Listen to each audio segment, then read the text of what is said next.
I'm now about 86 years old, and I was born in 1924 in a small town, not so small town, in what's known as Galicia in the Ukraine now. It was then part of Poland. And on both sides there were Hasidic families.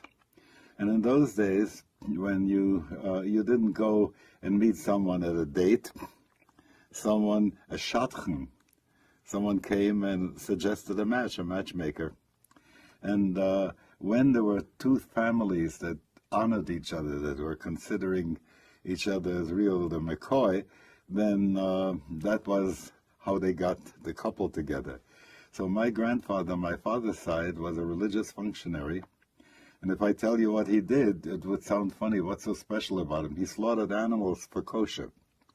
But in our tradition, that meant that you wanted to have someone who's really very meticulous, pious, and compassionate to the animals. And there's an amazing story about an animal that wanted to be slaughtered for kosher that came through him. So he was that. On my grandmother's side, from father, they also came from a family of people who did this kind of work.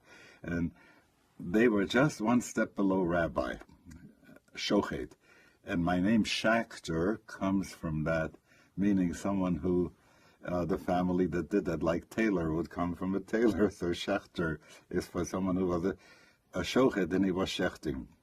On the other side, there were people who were Hasidim of the Belzer court, the same way as my grandfather, my father's side.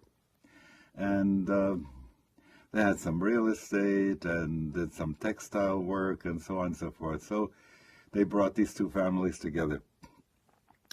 Neither my mother nor my father were that much interested in staying in that environment. And so they went to Austria, to Vienna.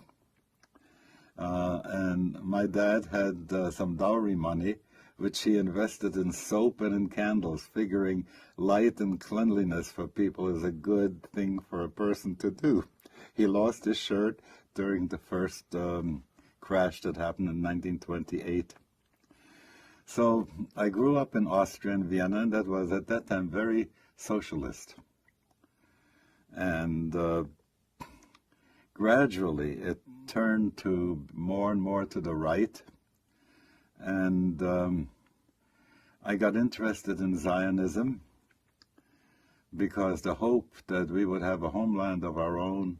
And I went around collecting money for the Jewish National Fund, little boxes, donations that people would give, because I felt that if we would have land, which we didn't have in Europe and other places, and we'd be able to grow things and raise animals and so on and so forth, that was a great dream. And I also went to a liberal school. They called it a gymnasium. It's not a gymnasium, but gymnasium meant that you learned Hebrew, Latin, all these languages, and a lot of liberal art subjects. And Hebrew was the language that they offered there. And that was very much a leftist Zionist school as far as the culture was concerned. In the afternoon, on the other hand, I went to a yeshiva where we were studying Talmud, and these people were on the other end of the spectrum. So here you have the contradictions built into me, that on the one hand, I want to have the most intense religion that I can get to without fanaticism. That's very important, because most of the time when you go to intense spirituality and religion, you get a lot of fanaticism. So I want to get that without fanaticism. And on the other hand, I want to be an early adapter of technology and the philosophy, the cosmology of the world. So I'm interested in quantum mechanics and stuff of that sort.